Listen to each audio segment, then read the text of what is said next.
নমস্কার বন্ধুরা, শ্বশুর বোমা রান্নাঘর অ্যান্ড ব্লগ চ্যানেলে সকলকে স্বাগত।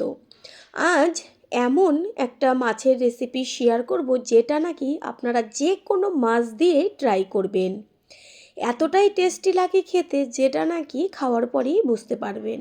মাছ তো অনেক রকমই তৈরি করে খেয়েছেন, একদিনের জন্য হলেও এইভাবে তৈরি করে খেয়ে দেখুন।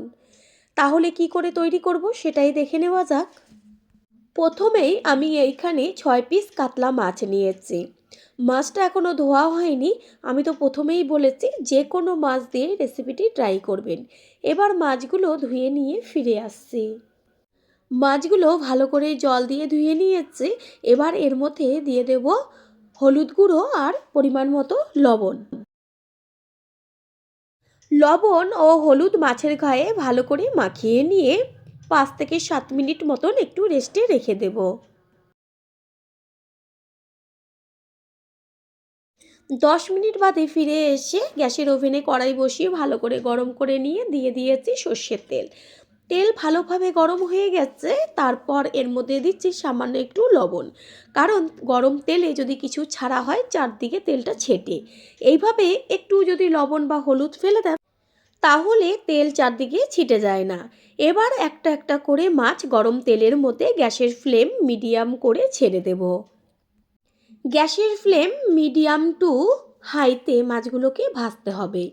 মাছটা বেশ একটু লাল লাল করে ভাজলে রেসিপিটা বেশি খেতে ভালো লাগবে। নিচের পিঠটা যখন হালকাভাবে একটু ভাজা হবে তখন উল্টে দিতে হবে ওপরের পিঠটা হবার জন্য। এইভাবে একটু বাদে বাদে এপিট ওপিট করে মাছগুলোকে বেশ লাল লাল করে ভেজে নেব। মাছগুলোকে আবারও একটু উল্টে দেব, আর দেখাই যাচ্ছে যে নিচের পিঠটা বেশ লাল লাল হয়ে গেছে। ওই পিঠটাও ঠিক এরকমভাবেই ভেজে নিয়ে তারপরে মাছের তেল থেকে তুলে নেব মাছগুলোকে। সব মাছ ভেজে নেওয়া হয়ে গেছে, আর বেঁচে থাকা তেলের মধ্যে এবার লম্বা লম্বা করে কেটে নিয়েছি আলু, সেই আলুগুলোকে ভেজে নেব। এইখানে আপনারা যে কোনো সবজি অ্যাড করতে পারেন, তবে আলুটাকে আগে ভালো করে ভেজে নিতে হবে। আলুর মধ্যে দিয়ে দেব কালারের জন্য হলুদ গুঁড়ো। লবণ এই পর্যায়ে দেব না, কারণ প্রথমেই তেলের মধ্যে লবণ দেওয়া হয়েছিল, তারপরে যে মাছটা ভাজা হয়েছিল এর জন্য এখন আর লবণ ব্যবহার করব না। আলুগুলোকে বেশ লাল লাল করে এটাও ভেজে নেব।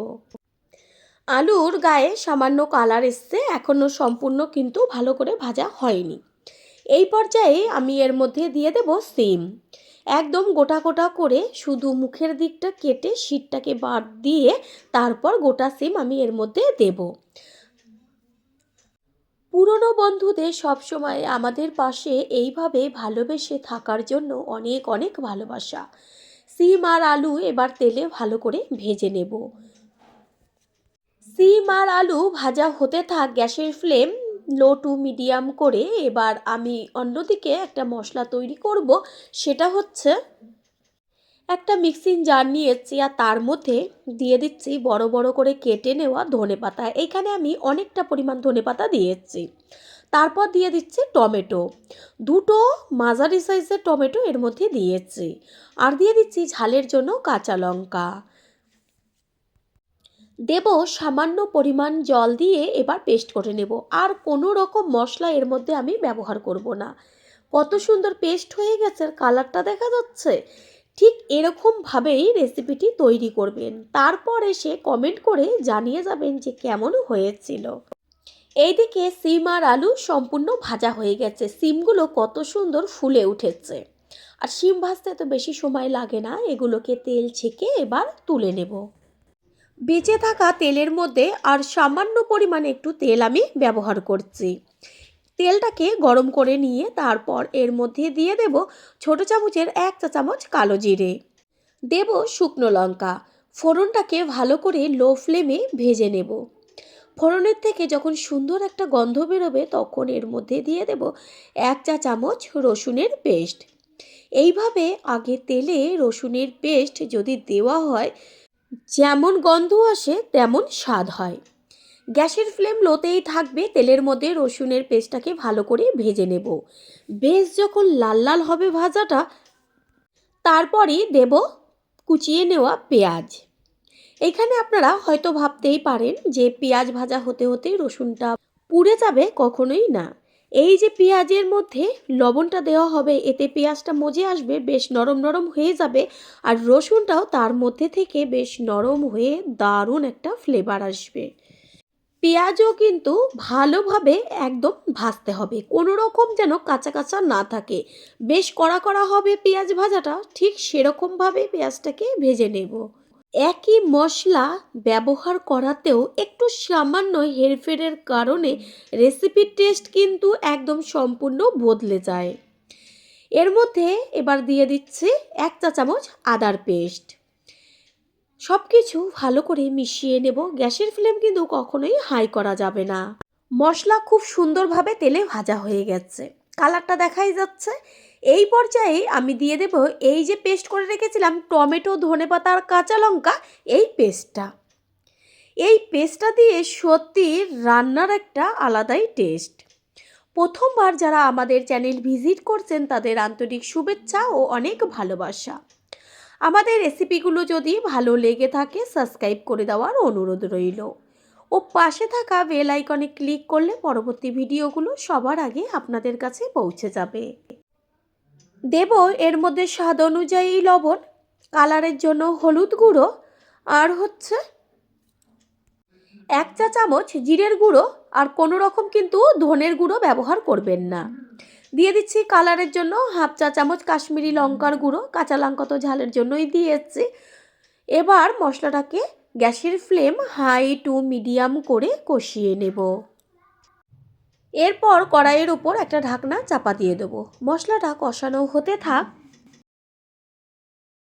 4 থেকে 5 মিনিট বাদে কড়াইয়ের ঢাকনাটা সরিয়ে দিয়ে তারপর মশলাটাকে খুন্তি দিয়ে নেড়েচেড়ে নেব। দেখাই যাচ্ছে যে ওপরে তেল ছাড়ছে আর খুব সুন্দর একটা গন্ধ বেরোচ্ছে। এই পর্যায়ে এর মধ্যে দিয়ে দেব ওই যে ভেজে রেখেছিলাম সিম আর আলু, সেগুলোকে। গ্যাসের ফ্লেম রেখেছি লোতে, আর সিম আর আলু মশলার সাথে কষিয়ে নেব। সিম আর আলু কষিয়ে নিয়েছি। এবার গ্যাসের ফ্লেম হাই করে দিয়ে দেব উষ্ণ গরম জল, আর এতে জলের পরিমাণটা বেশি দেবেন, কারণ এই যে ঝোলটা হবে এই ঝোলটা দিয়েই গরম গরম ভাত একদম 1 থালা খেয়ে নেওয়া যাবে। সেই কারণে ঝোলটা অবশ্যই পাতলা রাখবেন। জলের সাথে ভালো করে মশলাটাকে মিশিয়ে নিয়ে গ্যাসের ফ্লেম তো হাইতেই করে দিয়েছি, পুরো টকবক করে জলটা ফুটবে। কিছুক্ষণের জন্য ঝোলটাকে একটা ঢাকনা চাপা দিয়ে হতে দেব।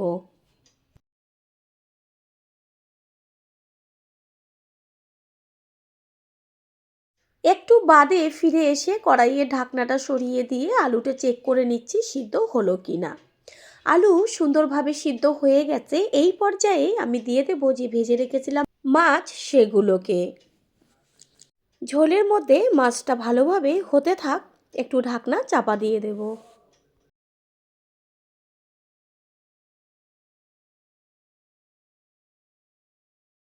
কিছুক্ষণ বাদে ফিরে এসে কড়াইয়ের ঢাকনাটা সরিয়ে দিয়ে গ্যাসের ফ্লেম হাই করে দেব। দেখাই যাচ্ছে যে কতটা পাতলা ঝোল রয়েছে। এরকমভাবেই ঝোলটা নাবাতে হবে, কারণ ঠান্ডা হওয়ার পর একটু জমে যাবে। এর মধ্যে দিয়ে দেব ছোটো চামচের 1 চা চামচ গরম মশলার গুঁড়ো। আর কোনো কিছু এর মধ্যে ব্যবহার করার দরকার নেই। গ্যাস অফ করে দিয়ে কিছুক্ষণ এইভাবে ঢাকনা দিয়ে রেখে দেব। Recipe almost ready. আমি হাতা দিয়ে ঝোলটা দেখিয়ে দিচ্ছি যে কতটা পাতলা রয়েছে। একটা পাত্রে মাছের ঝোলটাকে তুলে নেব। রেসিপিটি যদি ভালো লেগে থাকে একটা লাইক, কমেন্ট, পারলে একটা শেয়ার করে অবশ্যই জানাবেন। আপনাদের দেওয়া একটা লাইক ও লাইকের পাশে থাকা হাইপ আর একটা শেয়ার আমাদের কাছে অনেক অনেক গুরুত্বপূর্ণ। All friend, thanks for watching my video. আপনারা সকলে ভালো থাকবেন, সুস্থ থাকবেন। আবারও দেখা হবে অন্য কোনো রেসিপির এপিসোডে।